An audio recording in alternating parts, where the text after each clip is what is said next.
How's it going here today? It's great. Feeling some resonance with it? Very much so. Did your question evolve since you wrote it on the page? Just a little bit. Because, of course, we're all getting the messages to our personal questions. Yes. Just by hearing this all. Yes. So before it started, I thought, well, I could ask about if I'm doing the work to fulfill my life purpose, to be of service. Am I moving forward in that? That's a question I had. Yes, but there's something in there that we want to talk about even more than the bigger question, which is what is of service? Because we have a new definition of it today that we've never had before as a result of what we were talking about here today. You want to know what being of service is? It's having your vacuum cleaner plugged in. It's being plugged into the source so that source who is flowing to you is being received enough by you. In other words, the influence of source is resonating with you. That's what service is. And that's the only thing that service is. Source is always of service to you. And think about why. When you have negative emotion, the reason you feel negative emotion is because you're having a thought and your inner being won't join you. That's service. That's staying in resonance with who you really are and what you really want, so that if you want to feel good, you've got to find vibrational resonance with that. That's service. Humans think that service is really hearing you in your struggle, being motivated to try to help you from the place of utter disconnection. That's what most people think service is. I will suffer enough that I will serve you. And we say, no, you won't. You'll just suffer and need more service from somebody who's still in alignment. So that's what that question was about. Yeah. And the career that I am in is of service. So that's kind of, I wanted to just get that out and throw it away. I wondered if you had a message from me. Yeah, don't throw anything away. Oh, I mean, not throw away. That's a little strong to say. What do you mean, that way. Meaning that I know that I'm of service. So I don't have to contemplate that anymore. I really do know that. I know that. So now, I'm manifesting that. Yeah. Yeah. It's really fun when you know it even before you manifest it. That's when this really starts going and blowing for you. When you know you're hooked in, and even though there's not a manifestation that's happening right now, this red hot minute, you still know. Esther loves manifestations. You all do. But you got to love what it feels like on your way to one too. That feeling of anticipation, that feeling of absolute knowing with no evidence. Ooh, that's the best there is. That feeling of absolute knowing and no evidence. And people say, why are you so happy? And you say, I can't explain it to you. Good things are coming to me. How do you know? I just know. Well, you're dumb. I know. And I don't care. I don't need evidence. I don't need tangible evidence. I've got vibrational evidence. I've got emotional evidence. I feel high and happy. Why? I don't know. Because good things are coming, because I'm in alignment. Yeah. And like most people, I go in and out of that. As a whole, I know I've done a lot of work, and well, that's what you're wanting to sharpen up here. That's what mastery is. Mastery is really being aware when you're not there, that you could be there if you tried a little, that you could apply what you know with a little more deliberateness. And the more you do it, the better it gets, and the better it gets. The more you know it, the more you know it, the more you do it, and the more you do it, the better it gets, until people look at you and they just hate you. Because your life is so easy and you're so happy. And you don't need evidence, but you've got it all around you. And they say, oh, you keep saying you don't need any evidence, but look at that. New house, new car, new love, new money, new thing. You say, yeah, it just seems to follow my happiness. Yeah. So this makes me think about, and I have a tendency to be very hard on myself. Well, stop it. I know. Don't give yourself permission to be that. You just confess to us. We don't want that kind of confession. That was my precursor to say, meditating as often as I do, is that enough? Doing such and such, is that enough to... Are you happy all the time? No. Then it's not enough. Okay. Next. So if I sit a little longer, there'll be a day when I'm happy not all longer, the time. but more consistent, and more consistent understanding what you're doing. Don't sit like our friend was sort of describing, trying to receive a message before you're ready.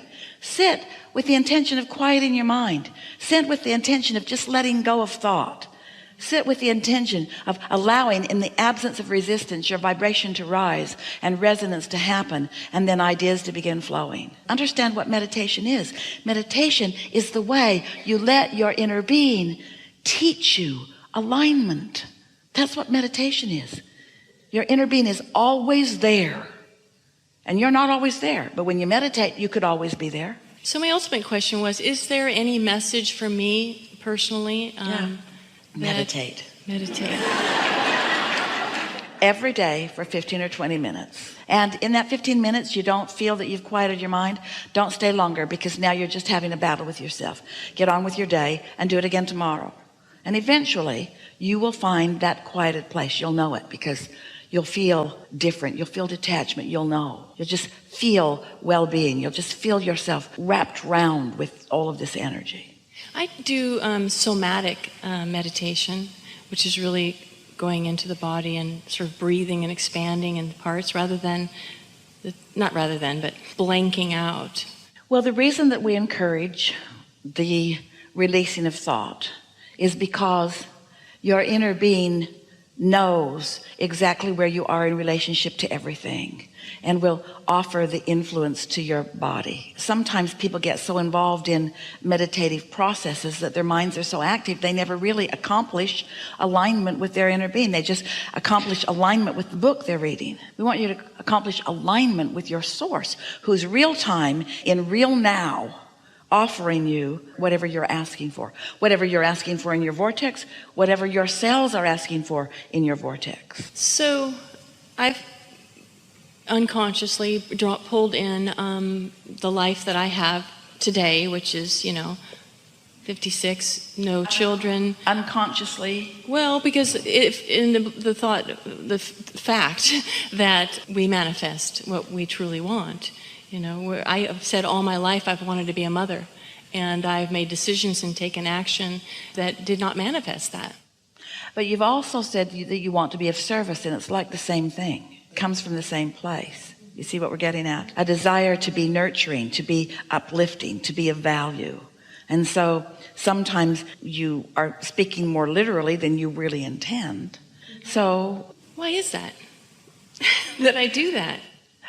For all of the reasons that we've been talking about here today, it starts with not knowing that you are more than you are. Not knowing that there is another part of you that you have a relationship with, and that relationship is what your emotional basis is about. And so a lot of people are there. Most people, in fact, are trying to guide themselves based upon what others think or what others have decided for them. But when you understand that that part of you exists, and you understand that you had long-term intentions even before you came into this physical body, and that you've been amending them and adding to them, and that there is something that you really want and that your inner being really knows about, so that your singular quest becomes now, because you've already asked and it's already been given, to get yourself into the receptive mode where you can begin to receive the impulses, then all of these questions become irrelevant. Mm-hmm.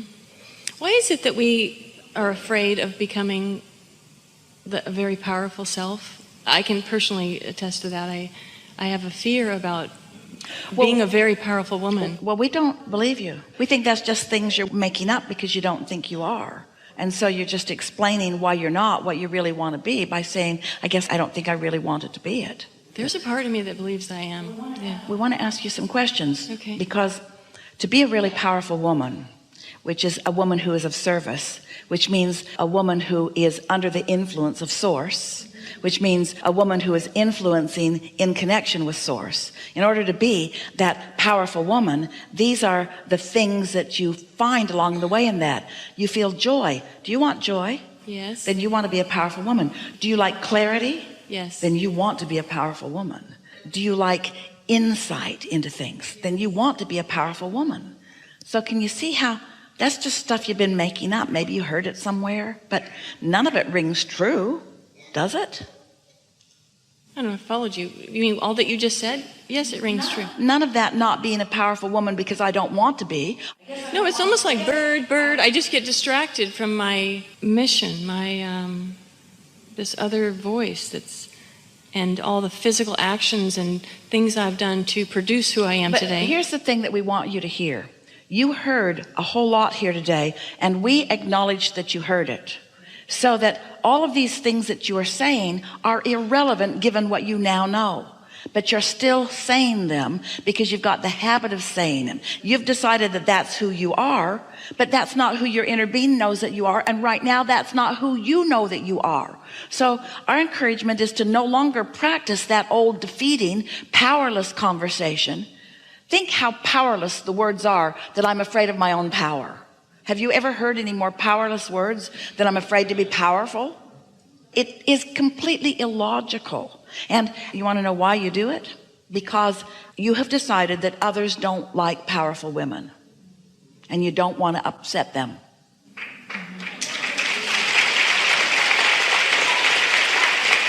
And that's because you and almost everybody else, you're catering to what they think instead of to what you think. You're not keenly aware of your guidance system. And so you're not listening for your guidance system. And that's why you call it unconscious. You see. Yeah. But now, feel how different things feel now, just because of the resonance that you've been feeling as a result of the conversation here in this room, and most specifically the conversation right here and now. You are a powerful woman. When you think otherwise, you've unplugged your vacuum. You've disconnected, and then that feeling of powerlessness is your indication that you're right now out of your power. Well, of course, if you keep making your definitions of who you are when you're not in your power, you could come to the conclusion that I'm not powerful, but that's not even true of you, because often you connect and you know that you are in your power, in your influence, in your energy, you see. So we say often, in fact, we feel it so strong that Esther often translates it as shouting, stop it. Stop arguing for your limitations, because we felt you come with us and then you repeated an old thing that you don't even right now feel. It's just something that you're used to saying. We don't know where you're getting your gratification from that, because really, do you know anybody? Have you ever entered a conversation, you're meeting someone new, and you sit down and they say, how are you? And you say, I'm good, but I'm powerless. I don't know why, I've just never let myself have my power.